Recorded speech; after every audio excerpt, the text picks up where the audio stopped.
What was the overall reaction? Obviously, you host a show on 1010XL up there, in addition to being the voice of the Jaguars.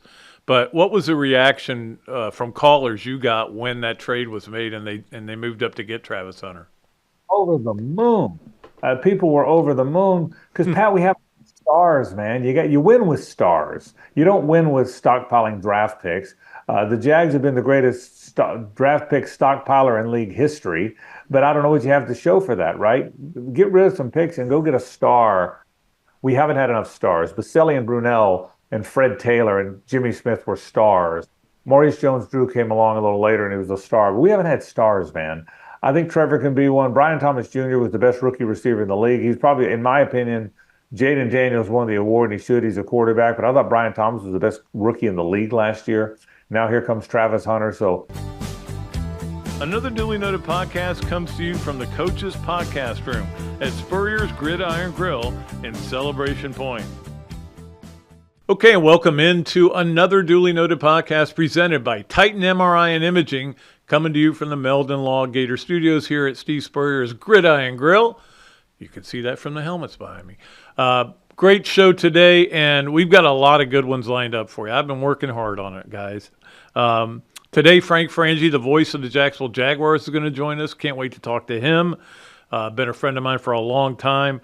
On Thursday, Cornelius Ingram is going to join us. We'll talk about him and also, of course, his son, who's going to be a big-time player for Florida basketball. On Monday, the next Monday, Coach Spurrier will be back in town, so we'll be able to get him on, as far as I know, right now. And then on Thursday, the following Thursday, Urban Meyer is going to join us. So we'll have two guys who at least should be in the Ring of Honor. I mean, one of them's in, and the other one will be very soon. We don't need to talk about that today. But anyway, just to give you an idea of some of the great guests we have lined up, and we really work. I've been working really hard on this because we've got all these great sponsors who have come on board, and I appreciate them so much. We still have room for another one if you want to get on board. We've got one that's been talking to us as well. But I want to make sure we give them their money's worth, give them great guests. And people have already reached out to me about the J.C. Deacon interview. They really love that. So today, Frangie will join us, and that'll be a lot of fun. All right, let's get – oh, by the way, you know what I did Friday? I went and got new notebooks. So they were all down to the nub where it was just like 3 pages left on them. But this is what I use for everything. I have to have the long ones, too, not just the regular ones, to fit all this stuff for the show on there. But anyway, I got 8 new notebooks. So, man, I am ready to rock and roll. Let's have a great summer. Well, it's not there yet. All right, let's get to our Royal Blue starting 5, brought to you by Randy Royal over at Royal Blue. Appreciate him for being one of our big sponsors and all of our great sponsors. But Royal Blue starting 5 starts this way. And so which way do I go? Which way do you think I go? The sweep or 2 out of 3? And I go, no, I'm going with the team that beat number 1, and that's the Oklahoma was number 1, Florida softball team. What a great series it was. It was really intense to watch because because we talked about this before, that Florida's RPI is number 2 in the country, but that seems like, I don't know that they played at that level. And that's what Tim Walton said after the game. Saturday, because this was a Thursday, Friday, Saturday series. Now, they lost Thursday, if you don't know, in extra innings. That was a brutal loss. And then one Friday and then one Saturday. Great games. And, now they're 43-13. In fact, why don't we have the Circle? It's presented by Christine and Steve Wendig. As long as we're talking softball, let's get to the Circle, which is what they're doing right now. Now, Florida is playing at a very high level. But they finally showed it, and this is what Tim Walton was saying. I know we can be the team you guys just saw. And that's the thing I think that he's been waiting for. Now, the pitching is never going to be what it was, where you had 1-0 games. You have a lot of 7-5 games. That's just the way it works in college softball today. Players are better conditioned. The fences haven't moved back. In fact, I think that you could see that happen eventually. The problem you have is if you could say, oh, we need to move the fences back because there's too many home runs. Well, I don't know that would be a good idea anyway, because everybody loves the long ball, right? Men love the long ball too, not just chicks. But it could be really cumbersome to have to do that. And that's the thing. We're just going to see all the scores just continue to rise in college softball.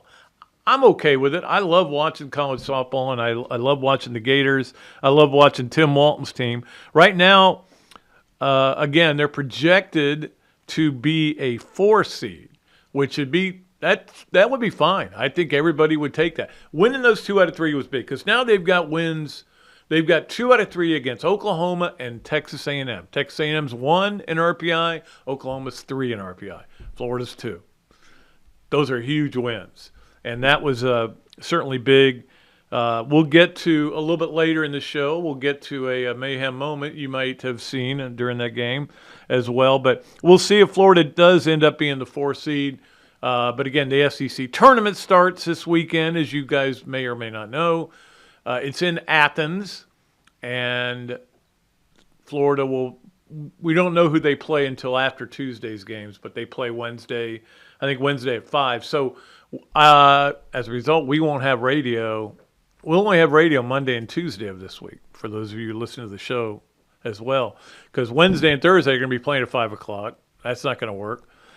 And then Friday, Jeff's going to be gone anyway, so we're just going to punt it. Anyway, that's my life. I know you guys care about that so much. All right, let's. That is The Circle, brought to you by Christine and Steve Wendig, your Boss Heart Realtors. They love their softball, and I do too. I really enjoyed watching it this weekend.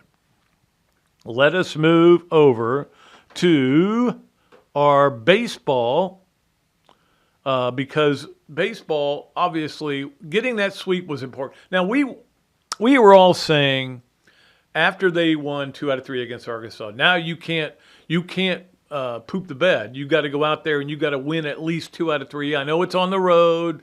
Florida sometimes struggles playing up there. Jeff was like not looking forward to the trip because he thinks their fans are kind of, I don't know what the right word is, aggressive. Turned out they weren't, because they were not there for many of the games. They announced their crowd at 7,000, and I know you didn't watch it, Zach, but I guess they just announced how many tickets are sold, because there couldn't have been 100 people for that. Yeah, I think about 30. Yeah, there was nobody at that game, and I don't blame them. Your team is in a hole, and you've had these rain delays. The one game you went to, they threw 8 pitches and it got delayed, which is ridiculous. So anyway, but for Florida to get the win is huge. Now they are sitting in a different, again, 22-3 in the first game on the doubleheader, and they walked in 4 runs. I don't know that I've ever seen that, walking in 4 runs. And then 8-0 in the second game. Florida now up to 15 in RPI. And we also have our Campus USA play of the weekend, which this to me qualified. Ground ball, line drive ground ball. And that is a beautifully turned double play to give them the sweep. And not only that, but and now again, that wasn't a hard double play. Ball was hit hard right at the shortstop. That's what room service, they call that. But don't forget, the shortstop and second baseman are not the shortstop and second baseman they thought they would have out there.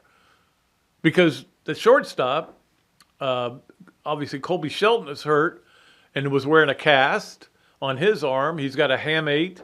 And then Cade Curlin's out for the year with that shoulder problem. He had shoulder surgery. So now you had Bozer at short, and at second base was Nadu. And so, look, it wasn't that great a play. I'm not saying that. But it meant that Florida had swept. That clinched it. And the fact that that was a good example of how they've overcome all these injuries and all these problems they've had to deal with. They also got my man Francis Ford Coppola back. Pierce Coppola started the game and pitched an inning and I think he had 2 strikeouts, then 2 walks, and then got a flyout. So he got an inning in, and I mean, he could be a valuable tool down the stretch as they go forward here. 13 out of 15 Florida has now won, and Sully has won his 750th game. So congratulations, Kevin O'Sullivan, or as Robbie calls him, O'Sully. Great job getting that done. And by the way, for your reward, you get to play you get to try to close out an undefeated against midweek games at home season, because they play South Florida Tuesday. And then, here's your reward. You get to play South Florida Tuesday. Try to keep that undefeated at home against the midweek games, and it's a big game again.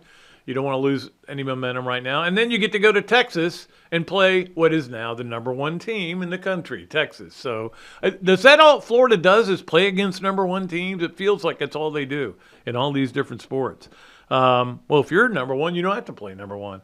But anyway, good wins, good sweep.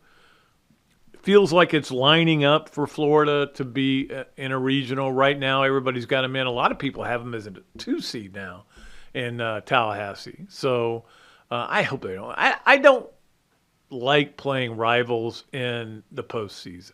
I just like playing against, you have to do it in your tournament, but I like playing against teams you haven't seen before or something unusual. But that's me. They got to do what they got to do. All right, that is baseball. And softball and baseball dominated my weekend, I'll tell you that. In fact, I listened to the baseball out on the golf course. I love to do that on Sundays late in the day. A lot of people are out of there, they're kind of doing what normal people do. And I go out there and play a few holes and just listen to the game. The dulcet tones of Jeff Cardozo. Okay, let's get to number 3 on our Royal Blue starting 5, which is the race that we talked about a lot of going into it. The horse we were rooting for, Sandman, did not do well. But Sovereignty won. So now Sovereignty is a big story until it doesn't win the next race. Or if it doesn't even race. Sometimes they just don't race. But it is, the Derby is something I have to watch. I used to go to those parties that Mary Wise had. I assume she still had one this year, but I didn't go. I did like watching it, and I like watching a lot of the stuff. But man, what was there's a great line by Jim Gaffigan. He said it's a bunch of people wearing weird hats and dressed up like Confederate people at a ballroom, something like that. His line is better than that, but it is the weirdest. To me, the Kentucky Derby is the weirdest thing of anything. The way those people dress, and it's like the dumber you dress, the more attention you get. It's not my cup of tea. I did have a chance to go once and turn it down, but anyway. I know that Joe Calorio was up there from Titan MRI, and I know that he was disappointed, and of course, probably disappointed in the weather too, but it still is a great event. It's like I always watch the Daytona 500, and I don't watch any other NASCAR. But to me, if the Super Bowl is going to be played in February or May, no matter when it's played, you watch the Super Bowl in that sport. At least that's the way I feel. All right, let's get to number 4, and we're speaking of horses here and I'm going to talk to Frank about this. There's this dark horse talk with Florida, and I am just so not fired up about a summer lovin' of summer in the summer, which is summer lovin'. And Florida's going to get a lot of it, and they're going to be called a dark horse. I think maybe they can do this, maybe they can do that. I don't see where the schedule's that tough. You're opening with Long Island. Okay, who cares about that game? Like I've said a million times, the schedule's tougher. Florida's better equipped to handle it. And Billy Napier's got a lot on the line this year. I mean, he's in his 4th year. It's time, man.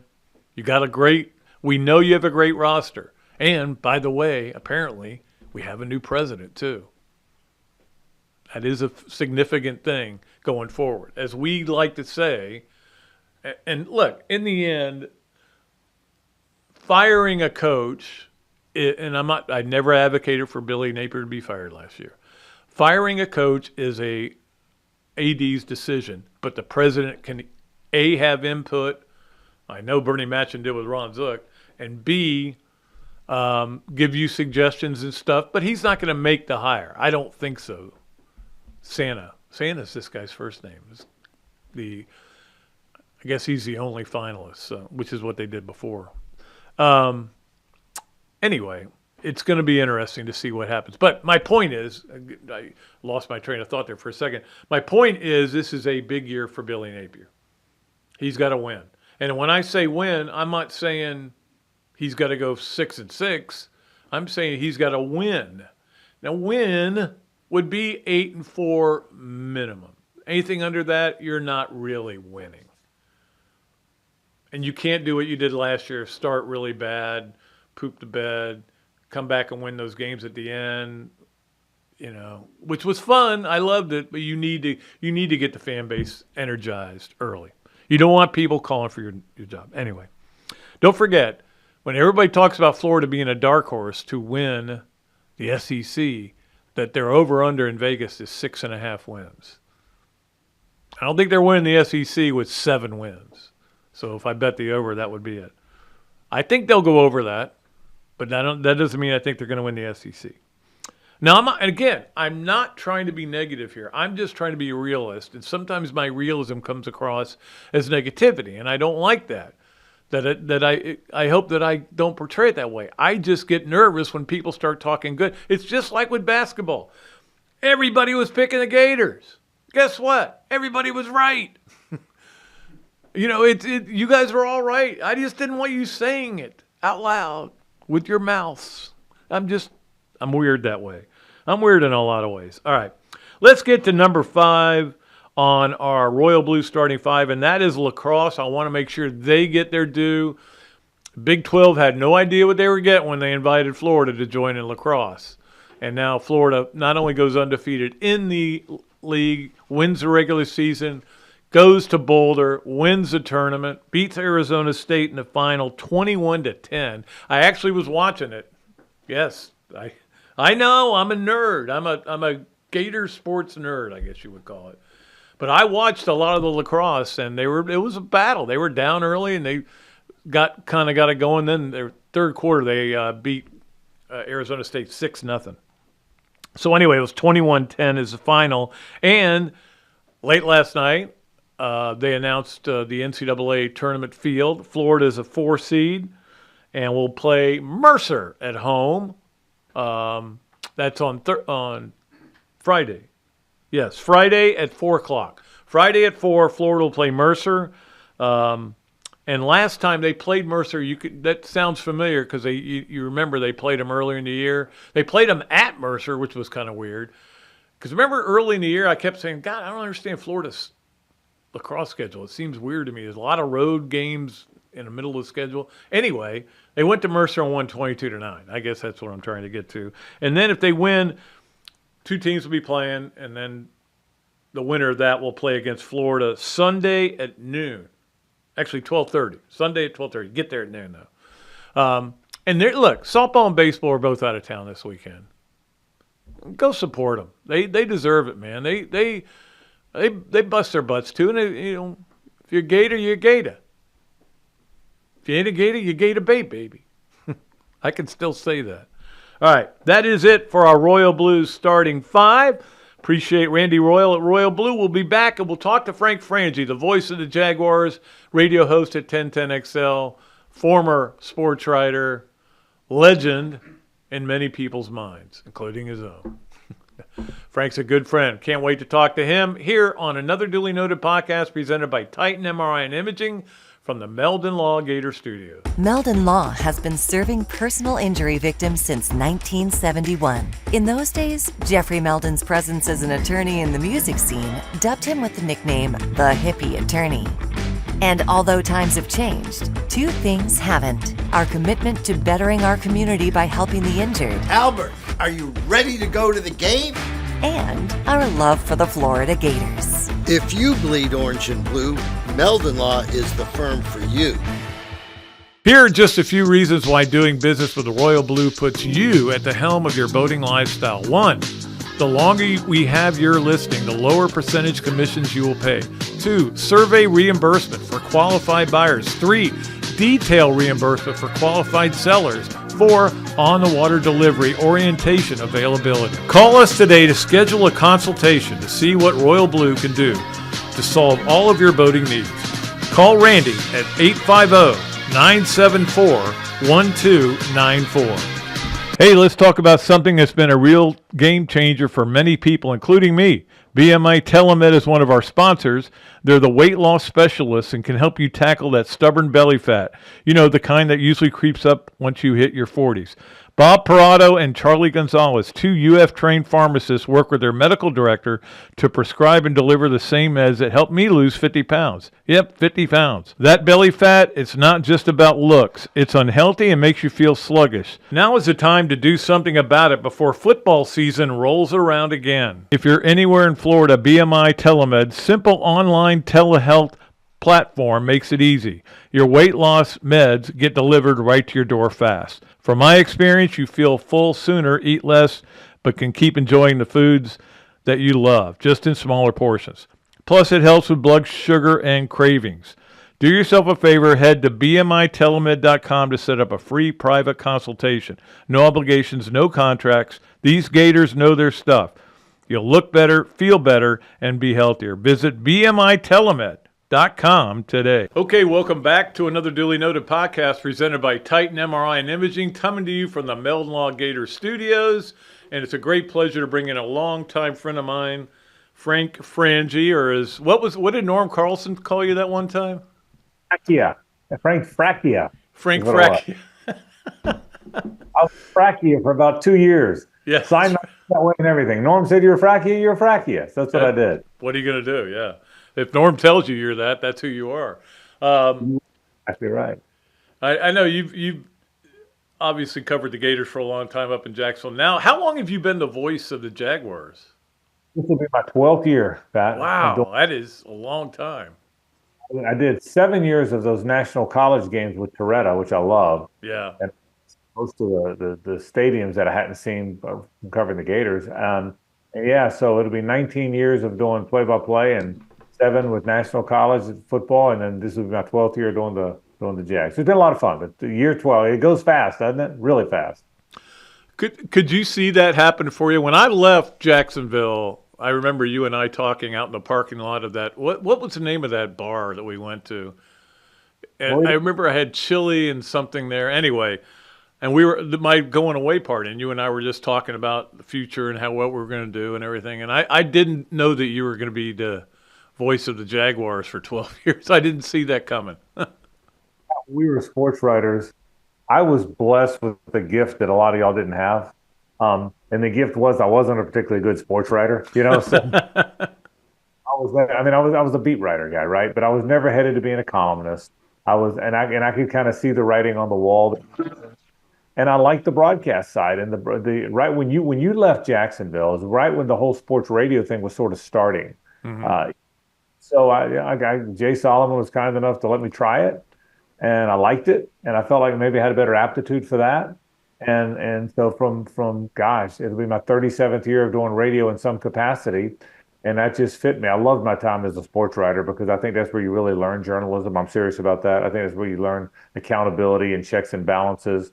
And I hope the radio business always will have that because the newspaper business did.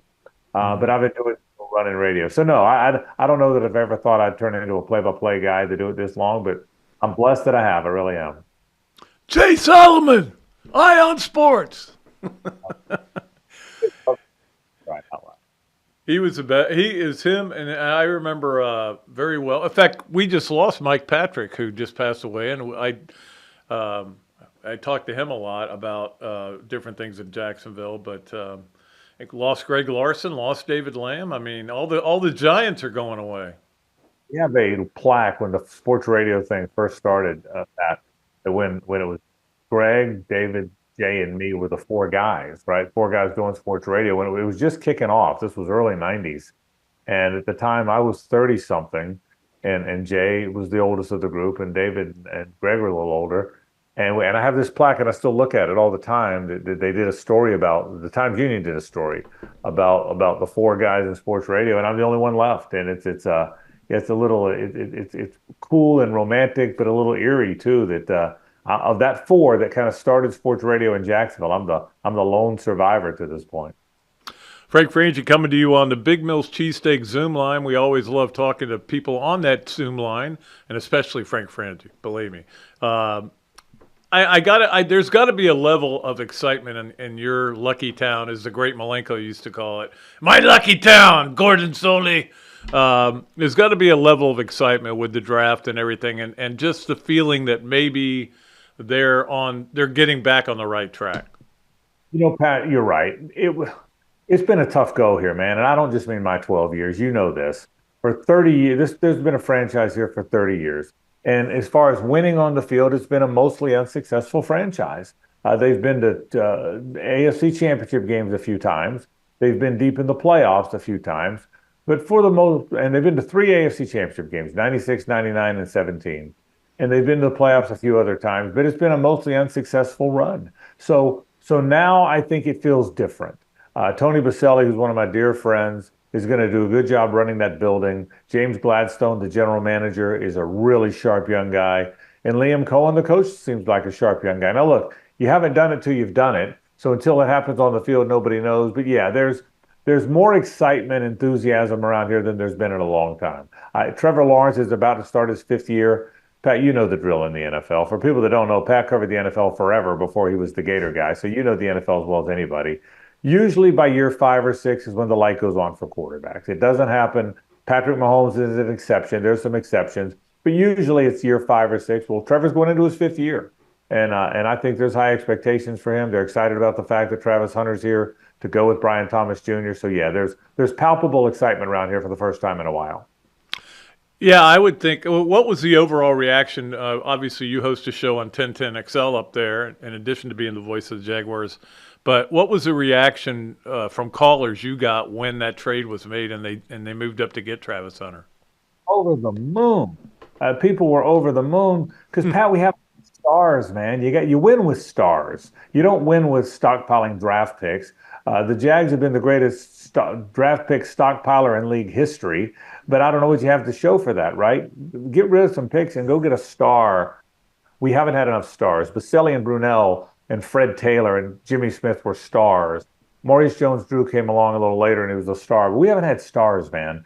I think Trevor can be one. Brian Thomas Jr. was the best rookie receiver in the league. He's probably, in my opinion, Jaden Daniels won the award, and he should. He's a quarterback. But I thought Brian Thomas was the best rookie in the league last year. Now here comes Travis Hunter. So, man, people are we'll see. We'll see how much defense he can play while playing offense. And that's a little bit of a new paradigm, right? But I think people are really, really excited about having another star here in town. They really are.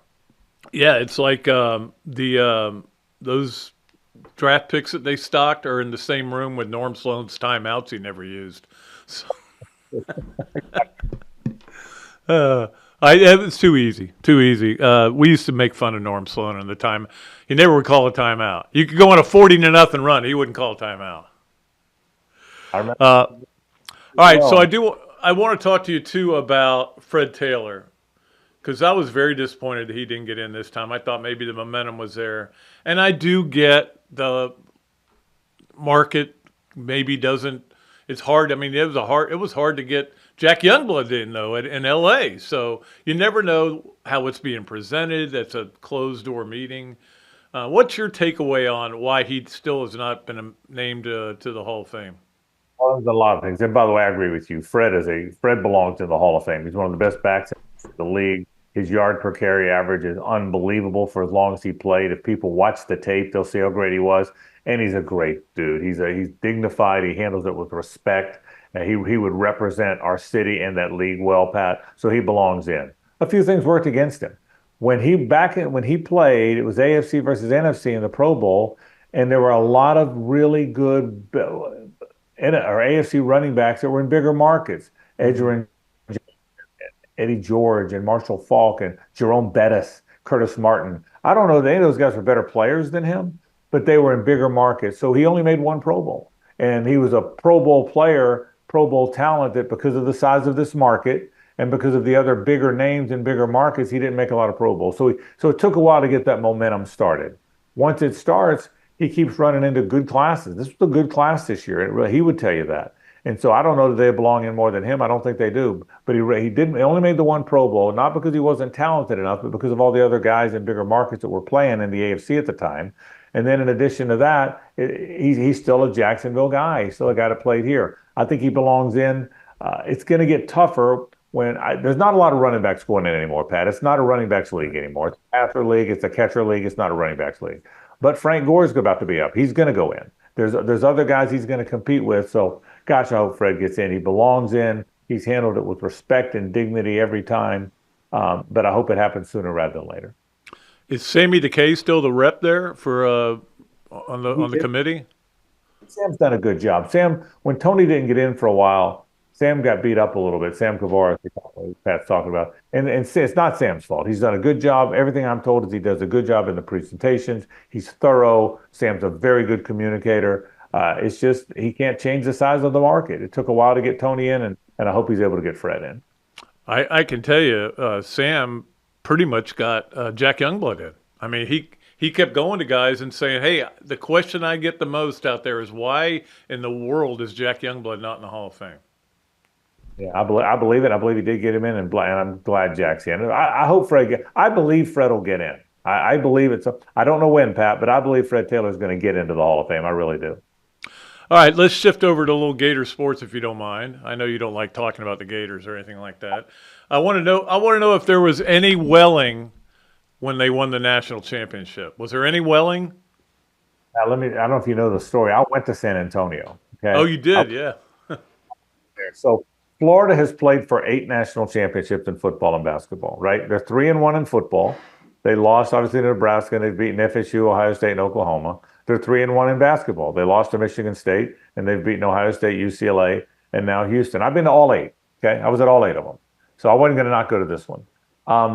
I thought this Gator team connected with its fan base as well as any of those previous 7 that played for a national title.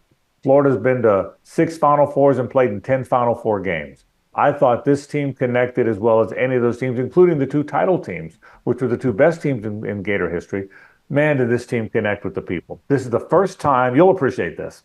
This is the first time I've been to a Gator national championship, and I've been to all of them, and I went as a fan. I didn't do any interviews. I wasn't going to any locker rooms. I didn't have a credential. I was on that damn river walk trying not to be too drunk. And I'm telling you, one of the best times I ever had. I welled up. And Pat, that scene when the game was over at the Alamo, we couldn't even believe they won. See, I've told this story a bunch. When you're watching on TV, you've got the game in front of you and the clock, right? You got them both. They're right there. Well, as you know, when you're at the game, you only have the game. You don't have the clock unless you look away. Well, I wasn't going to look away. So when Houston inbounds the ball with 19.7 seconds, I'm watching the floor. And they bring it up court, and they go to the right. There's nothing there. To the middle, nothing there. They swing it back to the left. To the guy tries the three-pointer, and Clayton makes him drop the ball, and Condon jumps on it. Well, Pat, I forget about the clock, right? I forget there's a clock. I'm hoping Condon doesn't get called for traveling when he's rolling around with the ball, right? All of a sudden, the horn sounds. And then the light goes on in our minds. Oh, my God, Florida just won the national championship. It was a crazy scene. It was crazy. The Alamo Dome. We walked 20 minutes back to the Riverwalk. That river cruise, as you know, came down at about 2:30 in the morning. It was one of the most amazing Gator championships I've ever been to. It really was. So I did more than well up, man. I think I've gone back and watched the UConn Texas Tech endings, I don't know, 20 times maybe? Yeah. My TV's worn out YouTube, bro. So it was an amazing finish, an amazing way that team connected with its fan base. I really believe that. Yeah, I actually had to take a day off from watching all those VCR tapes, or DVR. I'm sorry, not VCR, DVR tapes. But yeah, I did the same thing. And I will say this: I didn't know the game was over because Robbie stood up on the play right in front of me, and it was like his big old pot roast, big old David Lamb head. I couldn't see past it. I couldn't see the clock, so you couldn't really hear in the establishment we were at. And then all of a sudden, Robbie and I next thing I know, we're just jumping up and down. I mean, me and Robbie, 2 guys who never got to celebrate any of the championships. Well, we got to celebrate this one. And that's the first one I wasn't at. Yeah, the first one of all those that I wasn't able to attend. But my daughter was there representing the family. Awesome. So the Dooley's move. It was a wonderful time, and it was again. It was like Hoosiers. I mean, they're behind. Hoosiers is behind every game. Remember the guy gets his head cut open. The next game, Ollie makes the 2 free throws. Right? They're behind in every game. This was Hoosiers. They're behind. They have no top 100 recruits. They started the season. Before the season, they were picked to be 6th in the SEC, and the next thing you know, they're behind every game, and somebody makes a play. It was. I think this will be remembered. Someone ought to write a book about this season. Chris Harry ought to write a book about this season because it was one of the most surreal seasons I've ever seen. It was amazing. By the way, I noticed you have a Gator helmet back there. Did Ron Zook sign that? I have a Ron Zook autographed football, by the way. Okay, I thought you would. Yeah. I need to put it up. As a matter of fact, I'm glad you said that. Yes, I do. Well, the funny thing is, Ron came and spoke to the quarterback club and was great, as always. Never took a breath, but he was great. But I think people appreciate Ron a lot more after they've been through 4 and 8s and 5 and 7s. You know, now they're going like, oh, it's not easy to always have winning records. I get it now. Ron Zook was 16-8 in SEC games. You realize that? 16-8. I think it's the 3rd best record in Florida history for a coach in SEC games, something like that. So I talked to him the day before he came and spoke to the club. He was excited about that. So Ron's a good man, living a good life down there near Ocala in Ocklawaha. You know where that is, Pat? Ocklawaha? Which is near Ocala, and he's having a big time. Oh, it's like near Lake Weir. That's where he is. Yeah. And, that's cool. Ocklawaha. All right, before we get to Yes Nowhere, maybe I do want to ask you about football because, you know, all this talk about Florida being a dark horse, and I call it summer loving, and that's what Florida's going to get this year, and I don't want it. I want them to be so under the radar, nobody pays attention to them, and then if they win games, that's great. But, I mean, what's your feelings on that? Obviously, they can only go as far as DJ Lagway will take them. I'll tell you, and I've said this all along. I think they now have a roster where they have good players similar to the good teams. I watch down the stretch, you could see the players. They're not there yet, but their roster is more like the Alabama, Ohio State, Georgia, LSU's than it used to be, than it was. Mm-hmm. So the roster is going to compare favorably. All 4 of those offensive linemen are back. It's going to be a really good group. The running back room is really good. We all know that. I think there's dudes on defense more than they've had in a while. I think Ernest Graham's kid might be one of the best linebackers ever played there by the time he's gone, Miles Graham. I think they've got dudes, Pat. I really think they have players. 2 things. A, does DJ Lagway take the next step? He looks like he's going to be marvelous, but he still threw 12 touchdowns and 9 picks last year. That number's got to be 22 touchdowns and 5 picks at the least. And I think he'll take that next step. He was only a freshman, and he played through some terrible injuries, and he's a tough guy, and I think he's going to be fantastic, but he's got to take the next step. And then the other question, and it's a hard schedule to take that next step. It's a really hard schedule again.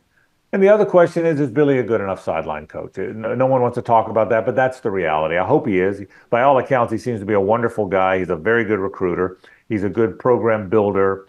But at some point, does he make the right decisions on the sidelines?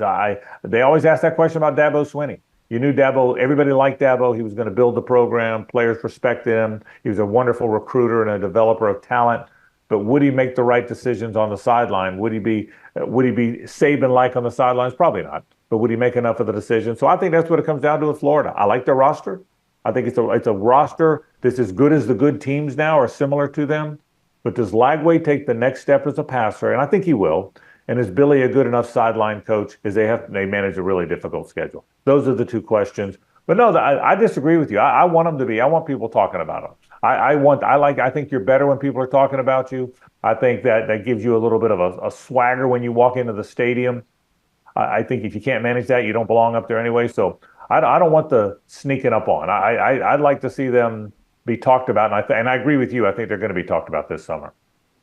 Yeah, I should take the Spurrier approach instead of the Doug Dickey approach, I guess, and just say, hey, I welcome it. I welcome it. But I go back to like 68 when it was going to be the year of the Gator, and then the headline and the Gainesville Sun, wait till next year, It's so your problem, like me, is you're too old. Okay, That's right. All people that started following the Gators in the '90s, they have no idea what we're talking about. No idea. No. But I'll think about this now. The running backs room, the receiver room, they're young, but if this Dallas Wilson guy is what he looks like, the secondary, I mean, they got dudes now, Pat. Yeah. That offensive line, I mean, they haven't had that. They haven't had a team that looks like Ohio State and Alabama's teams look. And I think they've got that this year. Now, we'll see if they play to it, but I think it's the first time the roster has looked like that in a long time. It really is. Even the 20 team, which was really good because of Trask and Kyle Pitts and Mullen's play calling, that team didn't have this roster. I think this roster is really good. That team, like most teams that year in the COVID year, didn't play any defense at all. And so I expect more of a balance there. That's the bottom line. All right, let's play Yes, Nowhere, maybe with Frank Frangie, the voice of the Jaguars, and of course 1010XL host. Yes, Nowhere, maybe brought to you by Big Mills Cheesesteaks, street dining done the right way. Go in there and say, hey, I listen to Frank Frangie on Dooley's podcast. You get free fries with your order. Okay, number one, yes, nowhere, maybe, Frank. More than one team from the state of Florida makes the college football playoff this year. Nowhere. Okay. And I don't know if I'm playing this game right, but there's no chance of that. I don't think Miami's going to be nearly as good. FSU's got a long way back. I think Florida's the only team that's got a chance to get in there. Yeah, I agree with you. I would say no way, too. More than one. One, I would go with, but more than one, no. I don't think there's any way that's going to happen. Okay, yes, nowhere, maybe for Frank Frangie. The over-under in Vegas for Travis Hunter is 700 receiving yards. You would go over it. Yes, yes, 3 yeses. I think he's going to have a gigantic year. I think with this offense, I watched Liam Cohen unlock something in Baker Mayfield last year, Pat, that had not been unlocked. Now, Baker's a good player, but he hadn't been that good. He hadn't been as good as Liam Cohen made him. I think a gigantic year for Travis Hunter. That's an absolute yes. Yeah, I think Liam, obviously we've watched him coach for a long time, not only the Bucs, but obviously at Kentucky. And I know he knows what he's doing. So all of a sudden you're pounding the rock, and next thing you know, you bring in Travis Hunter for a speed sweep, and you're like holding your pants. You can, and I think they can make this really work in both sides of the ball. All right, finally, on Yes, Nowhere, Maybe with Frank Frangie, Florida, Georgia will feel weird in Atlanta and Tampa. Yeah, I 100% agree with that. I know you have to do it, and I talked to Scott Strickland about this. I'm sure you have too. The money you can make by going to Atlanta and Tampa trump what you would do home and home insurmountably. So in this day in this NIL age when you just can't bring in enough money, and then with the house settlement and everything that's going on, dollar counts. So both schools had to do Atlanta, Tampa, not Gainesville, Athens. But yes, it's going to feel weird. I can't wait till our stadium's done. Let's get that thing back where it belongs. I'm like you. I grew up with Florida, Georgia. I grew up in Jacksonville. Loving Florida, Georgia. You, of course, were in St. Aug, so you know that thing like the back of your hand, too. It's going to feel weird. I don't like it, but I can't. This stadium, Pat, now, I'm going to tell you, is going to look like a spaceship. It's going to be like nothing you've ever seen. It's going to be the way they're designing this thing. So the good times are ahead for Florida, Georgia, I can assure you. The interesting part of that is when this whole thing was first announced, way back, before they announced it was going to be Atlanta and Tampa, I was under the feeling of, hey, look, this game may never come back to Jacksonville, because once you get out there and you see how much you can make at these neutral sites, maybe you want to. And then I get a call from Scott Strickland. He goes, we're going to make so much more money in Jacksonville than anywhere else we could go. The luxury boxes, the seating is going to be incredible. We're going to Jacksonville. That's where we're going to be. Oh, and he's exactly right. Where do you see this thing? It's going to look like SoFi in LA, where there's a roof, but no. So it's an outdoor stadium with a roof, which is crazy. SoFi is amazing. And by the way, I've said this before. I hope I don't go long here, but here's one reason that game's never leaving. The big money in the Georgia booster base, the big money is Sea Island and those South Georgia farmers and rich people. And the South Georgia people have always told the North Georgia boosters, you guys get 6 games a year. We get 1. We're not moving that game. So the Georgia big money doesn't want to move the game. And now both schools are going to make more money by not moving the game. So the game will be here for a long time. I believe that. Yeah, I don't think a lot of people realize that Atlanta is not where the big alumni base is. Oh, that's exactly that's Sea Island money. You ever drive to St. Simon's and see those private right there when you drive in? Pat, there's like 25 of them. There's 25 of them just lined up, okay? And a bunch of them are those Georgia boosters, and they're not losing their 1 game a year to Athens. I can promise you that. Absolutely. Well, you got a lot of knowledge from Frank Frangie, which we knew we would deliver, and we appreciate him so much for joining us. And I know you'll be listening to him during the season, seeing how Travis Hunter's doing up there. And it's always great talking to you, Franklin. You know that. We appreciate it. Thanks for having me on, buddy. I appreciate it. Take care, man. All right, we'll be back with more of another Duly Noted podcast presented by Titan MRI and Imaging from the Meldon Law Gator Studios right after this break. Adams Rib Company has been a staple of Gainesville for more than a decade and a staple of the Dooley house ever since Kelsey's teeth came in. The first time I walked into Adams, I told my daughter that the green beans are always a test of a great barbecue restaurant, and they were perfect. You know about the ribs that melt in your mouth, and my favorite, the turkey plate. But be sure to go in on Fridays for Nana's Fish Nuggets. They will melt in your mouth. Adams Rib Co., a Gainesville great. Titan MRI, North Central Florida's premier independent diagnostic testing MRI facility. At Titan MRI, we're focused on you, the patient, having a great customer experience. Our MRI equipment is modern and 75% quieter than any unit in its class. And our MRI unit has one of the largest openings of any of the newer high-strength MRI units, which allows comfortable scanning for potential claustrophobic and larger patients. At Titan MRI, we look forward to serving you. Great food, great atmosphere, a diverse menu, everything made from scratch, plenty of space, and locally owned. These are all the characteristics of a great restaurant, and you can find each and every one of them right here in Gainesville at Ballyhoo Grill. Ballyhoo Grill prepares all of their food fresh every day, from their salad dressing to their award-winning soups. Bring your family and enjoy dinner under the Tim Trebo Tiki Hut while listening to live music. Or if you're running low on time to eat out, they also deliver through Uber Eats, Bite Squad, and Postmates. A Gainesville staple that's been open for over 30 years. Check out Ballyhoo Grill on Facebook or at ballyhoogrill.com. Okay, welcome back to another Duly Noted podcast presented by Titan MRI and Imaging from the Meldon Law Gator Studios. Appreciate everybody. Appreciate Frank Frangie for coming on. That was a lot of fun. We could spend we need to spend more time catching up on the olden days. Jacksonville was, and when I was there from 77 to 87, basically. I had a little bit of a brief stint elsewhere, but 77 to 87, and it was a good time to be a sports writer in Jacksonville. That's all I can say. Some stories I don't want to tell you, but that was a good time to be a sports writer in Jacksonville. Anyway, let's get to all of our fun stuff that we love to do every Monday and every Thursday. Almost everyone. All right, let's start with our BMI TeleMed Overachiever of the Week. Of course, BMI TeleMed for medical weight loss, achieve and maintain. They're your weight loss specialists.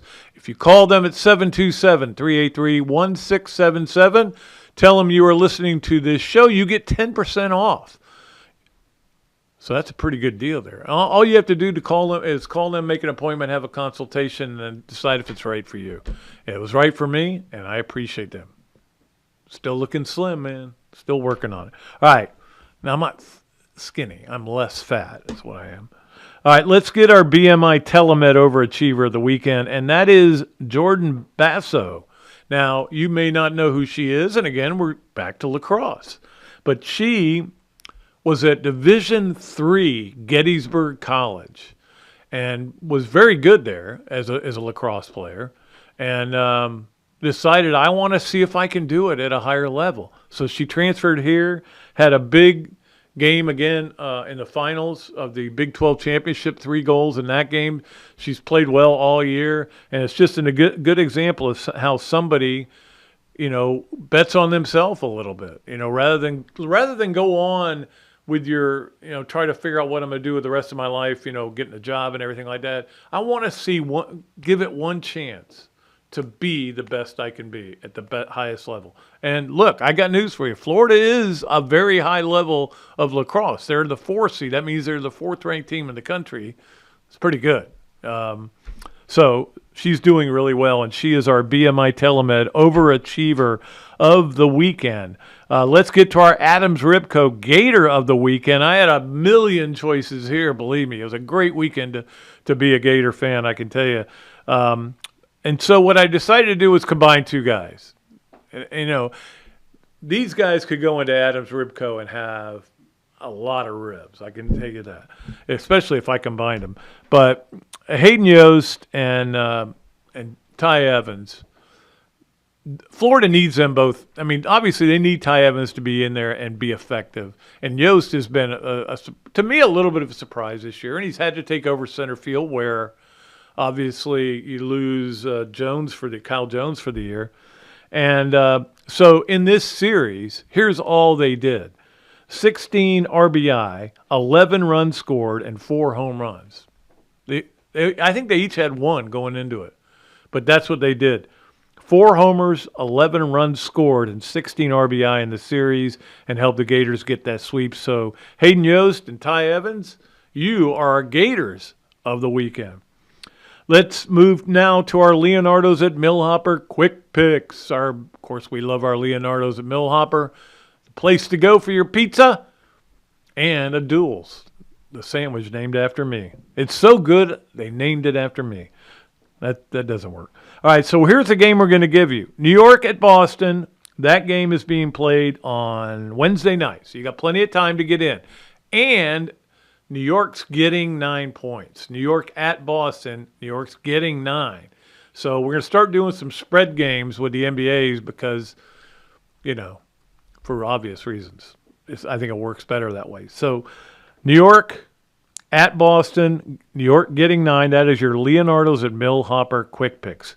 All right, it is time now for our Hugh Cain Allstate Mayhem Moment. The Gator Nation is in good hands with local Allstate agent Hugh Cain. Stop by Alachua Marketplace Plaza in Alachua and get a free quote today. Okay, this was it. Uh-oh, this ball is deep, and it's... Well, what? How did she do that again? Now, don't look at the score of the game right there. It's 5-4 Florida at that point, and Florida goes on to win. It's like she does it once a game. I'm surprised now when the ball does leave the park because I can't believe she didn't go up and get it. And it's funny because all I could think about was all these great catches that Christy Merritt made. And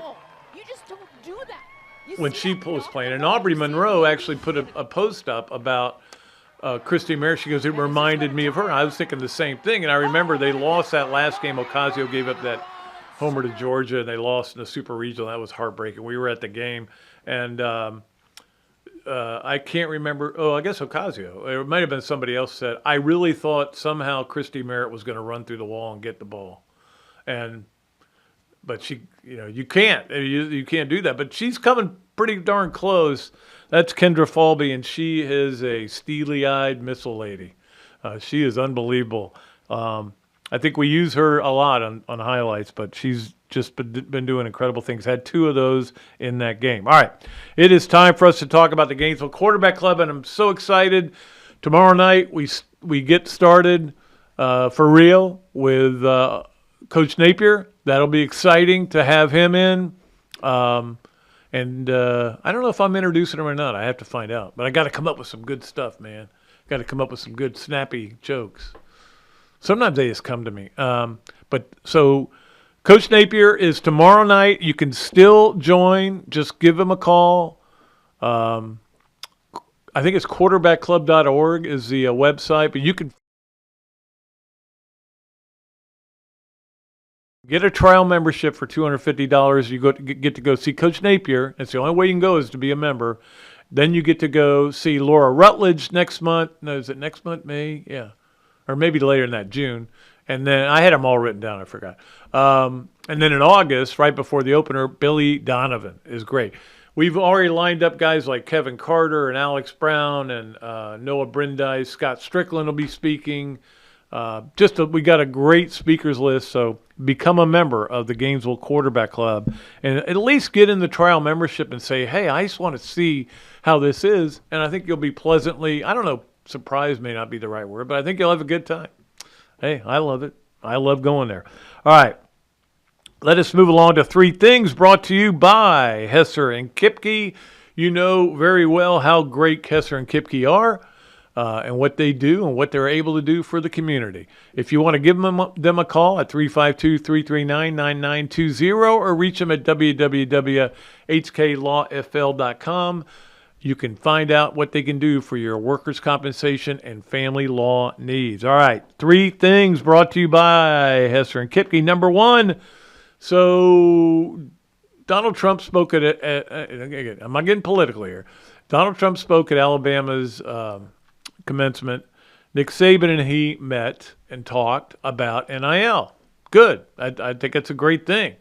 There's talk that Trump may have an executive order. The problem is, doesn't mean it's going to stand up because it's still got to go through Congress. And there are going to be congressmen who are going to say, hey, look, I'm protecting my guys. I'm from North Dakota. I can't vote for this because North Dakota is not affected by this. Who knows how it's all going to work out? Maybe this would be a huge first step towards corralling NIL. Nobody wants to take money away from the players. We just want some reasonable salaries. If you want to call them salaries, call them salaries. But it's gotten out of control. Nobody, even the players, I'm sure are going, yeah, it's kind of ridiculous, to be honest with you. But, we'll take the money. Jaden Rashada is now at Sacramento State. Where would he be without the NIL and the problems it's caused him? He has a lot more money than he would have, but without it, who knows? He might have come to Florida and ended up being a good player. He might have gone to another school. He might have played a little bit at Florida and then got in the portal. With all the injuries Florida had at quarterback, he definitely would have had some playing time. Then gets a chance to get in the portal instead of never playing anywhere and just bouncing around from school to school. But we'll see what happens out of this. But that is it. It could be significant. It could be meaningless. You just never know. All right. Number two on our three things from Hesser and Kipke. Very happy to see that the Warriors won. No, I did not stay up for it. There was no way I was staying up for that. Too late for me. But the Warriors won Game 7 on the road against Houston. Played great. Buddy Hield, 33 points. I'm happy. At least it gives me something to get excited about. Unfortunately, they play all these games late at night because they play on the West Coast, and I am an old man. But anyway, they won, and at least I can be excited with something to watch. We're running out of stuff, guys. I hate to say it. I know we still have 3 majors to go, okay? And I know that baseball, okay, but baseball in June means nothing to me. It just doesn't. It doesn't do it for me. But the thing is, we have to go through this 2-month gap or 2.5-month gap with no college sports. And for people in cities like Gainesville and Knoxville and Starkville, certainly, Fayetteville, all the Villes, all the big Villes, we're going to miss our college sports. So don't forget it. Okay, let's get to number 3 on our 3 things with from Hesser and Kipke, and that was Scotty Scheffler made golf no fun yesterday. Fun for him, though, because he just blew away the field, shot 31 under, tying the scoring record on the PGA Tour. Maybe he's ready to go now. Maybe he's figured some things out, or maybe he's just playing on a home course. He's from there. He's probably played that course a million times. Very comfortable in that setting. Maybe. Or maybe, look, I don't care how comfortable you are. You shoot 31 under, you shoot 31 under. That's the bottom line. So pretty impressive stuff, but it made it no fun to watch the golf. And I was excited when it first came on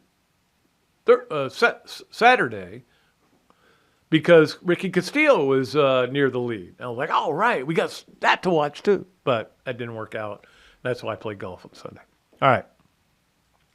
That is our 3 things with Hesser and Kipke. Let's get to our Los Landeros smooth move of the weekend. And our smooth move of the weekend was, and of course, brought to you by Los Landeros Tequila. Go beyond. That's what Urban says. Go beyond all the time. 4 to 6 seconds. I always loved the thing he did. 4 to 6 seconds. Hard as you can go. That's how long it takes you to do a shot, too. 4 to 6 seconds. All right.